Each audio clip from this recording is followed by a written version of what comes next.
বাংলাদেশ হিন্দুদের জন্য নয়, বাংলাদেশি হিন্দুরা থাকতে পারবে না। বাংলাদেশে আমরা থাকতে পারবো, হিন্দুরা থাকতে পারবো না। অতএব মাথা নিচা করে যদি থাকবার চান, মাথা নিচা করে থাকতে হবে। আপনাকে শালা বলবে, ভাইচোদ বলবে, এই তোর বউকে আমি নিয়ে আসলাম, এইভাবে নিয়ে আসবে আপনার বউকে টানে। জয় শ্রীরাম, ভারত মাতা কি জয়। তো বাংলাদেশে হিন্দুরা থাকতে পারবে না, সেটা আরো কত বছর ধরেই পরিকল্পনা চলছে, চক্রান্ত চলছে। কিন্তু আজকে এটা ছাত্র নেতার আন্দোলনের একটা নমুনা দেখিয়ে হিন্দুদের কিভাবে নির্যাতন এবং তাদেরকে ধ্বংস করার একটা পরিকল্পনা ওদের মধ্যে চলছে। কিন্তু আজ আপনারা দেখতে পাচ্ছেন, পুরো বিশ্ব দেখতে পাচ্ছে যেভাবে বাংলাদেশে হিন্দুদের উপর অত্যাচার চলছে এবং অত্যাচার কমার কোনো নাম নেই। এই দিক দিয়ে নতুন সরকার বসে গেছে, কিন্তু অত্যাচার হয়ে আসছে, অত্যাচার কোনো কমছে না। আপনারা দেখতে পেয়েছেন, প্রতিবার আমি ভিডিও বানাচ্ছি, প্রতিবার আপনাদেরকে নিউজ দেওয়ার চেষ্টা করছি। আমি ডাইরেক্ট খবর নিচ্ছি এবং আপনাদেরকে নিউজ দেওয়ার চেষ্টা করছি। হয়তো যারা এই শহর অঞ্চলে রয়েছে, যারা শহরে রয়েছে, যারা একটু যেখানে হিন্দু বেশি আছে, ওই জায়গায় অসুবিধা হচ্ছে না। যেই গ্রামগুলোতে হিন্দু কম রয়েছে, যারা গরিব রয়েছে, যারা দিন দিন আনে দিন খায়, যারা সাধারণ লোক, তাদের বাড়িতে অ্যাটাক করছে, তাদের বাড়িতে এইভাবে তারা এই নোংরামি করছে, রাজনীতি করছে, তারা ঘরবাড়ি ভেঙে নিচ্ছে, ডাকাতি করছে, দোকানপাট লুটে নিচ্ছে। তো এইভাবে বাংলাদেশের লোক কদিন থাকতে পারবে? একটা মানুষ যদি বাঁচতে চায়, তার জন্য স্বাধীনতা দরকার রয়েছে। সে সেই যে কোনো দেশে থাকুক না কেন, তার জীবনে যদি স্বাধীনতা সে লাভ না করতে পারে, তাহলে সেই জায়গায় তার জন্য সেফ নয়। তো তো এক দাদু বাংলাদেশের কি বলেছে আপনারা শুনুন। জামাত বলছে তুমি মন্দির ডিউটি করো, শিবিরে বলতে তুমি বাড়িঘর চালাও। ঠিক বিএনপি সব কাজ করা দিয়ে দিছে আলমগীর সাহেব, লুটপাট করো। ঠিক ঠিক, তিনটা শিবির একঠে হয়েছে। বাংলাদেশে আমরা থাকতে পারবো, হিন্দুরা থাকতে পারবো না। অতএব মাথা নিচা করে যদি থাকবার চান, মাথা নিচা করে থাকতে হবে। আপনাকে শালা বলবে, ভাইচোদ বলবে, এই তোর বউকে আমি নিয়ে আসলাম, এইভাবে নিয়ে আসবে আপনার বউকে টানে।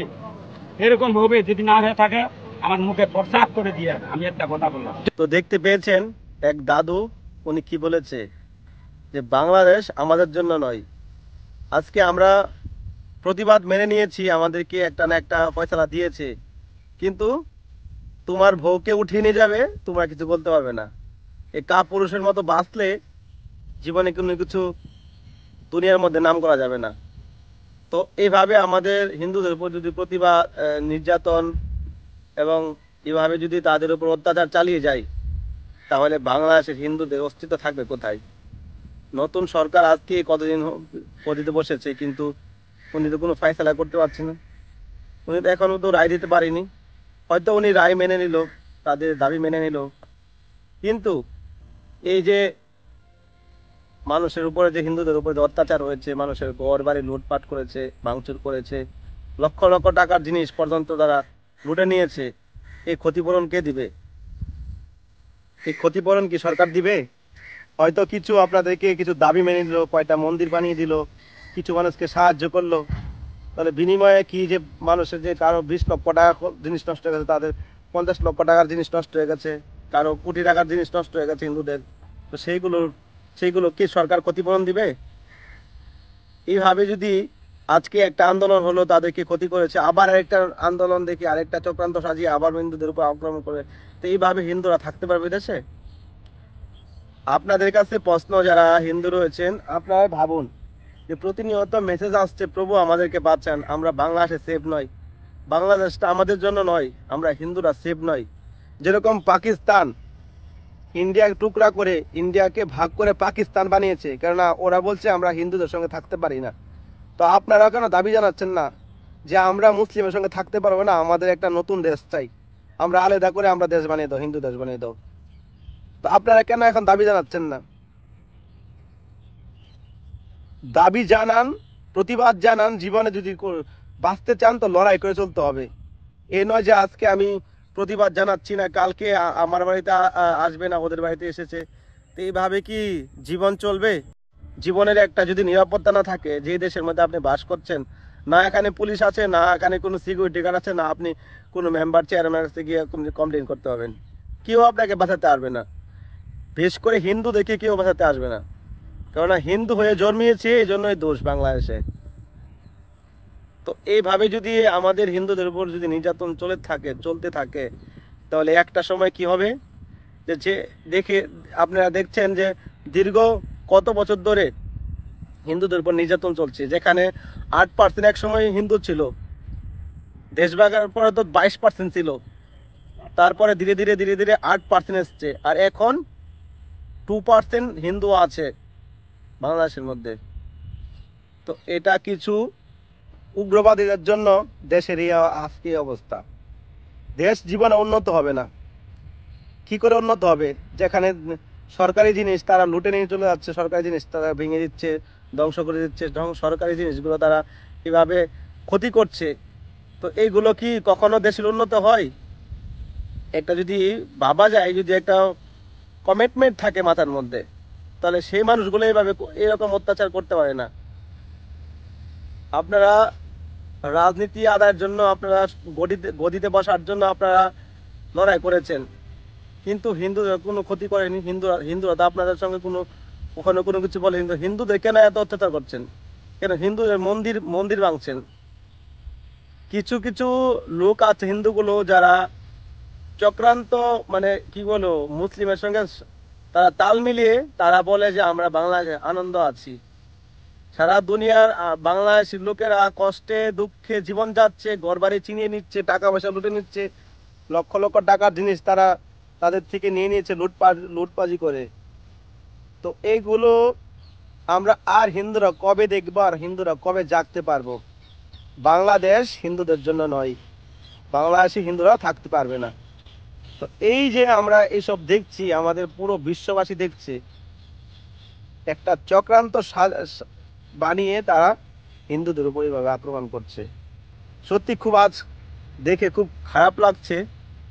আর খারাপ লাগার আরো আগে থেকে এইসব অত্যাচার চলে এসছে, কিন্তু আমার কাছে তো নিউজ আসছে, আমাকে তো অনেকেই কমেন্ট করেছে, প্রভু আপনি বাংলাদেশ নিয়ে কিছু বলেন।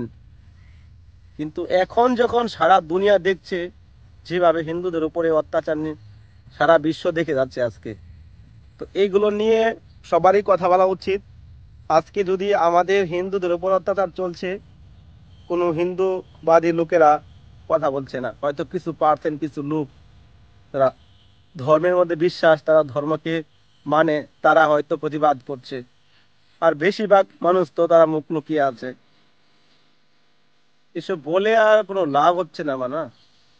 মানুষকে প্রতিবাদ করে যাচ্ছি, মানুষকে সাপোর্ট করছে না। তো আমি একটা কথাই বলবো, হয়তো আমি আর বেশি দিন এইসব ব্যাপারে আর বলবো না, হয়তো তোমার কাছে নিউজ আসছে, আমি আপনাদেরকে বলে যাব। একটা সময় দেখবেন কি, বাংলাদেশের হিন্দুদের এমন একটা অস্তিত্ব থাকবে যে বাংলাদেশটা পাকিস্তানে পরিণত হবে। যে এখন যে পার্সেন্ট আছে না, তার থেকে ধীরে ধীরে ধীরে ধীরে পাকিস্তানের মতো হয়ে যাবে, যে হিন্দু না বলে চলে। এই যে এখন জন্মাষ্টমী আসছে, এখন দুর্গাপূজা আসছে, এগুলা কি করতে পারবে শান্তিতে? তারা তাদের মন্দিরে ভেঙে দিয়েছে, তারা কিভাবে করবে? করতে পারবে না।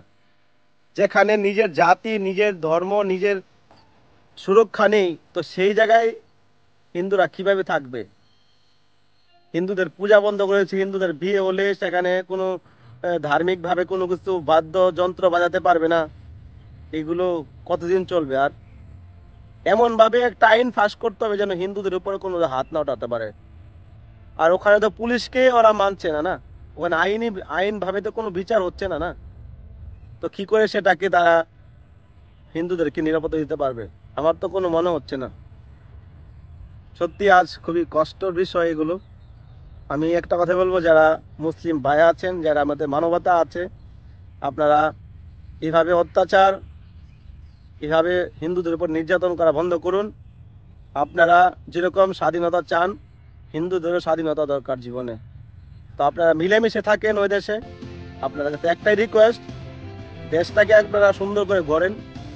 এসব হিংসা, নিন্দা, আর সবাই এক হাতে হাত মিলিয়ে আপনারা ওই দেশে জীবনযাপন করেন। হিন্দুদের উপর নির্যাতন করা বন্ধ করুন। অনেক আছে মুসলিম, অনেক ভালো আছে, কিন্তু যারা জামাত ইসলাম আতঙ্কবাদী গুলো, তারা এসব করছে। তো আপনারা যারা মুসলিম ভালো আছেন, তারা প্রতিবাদ করুন।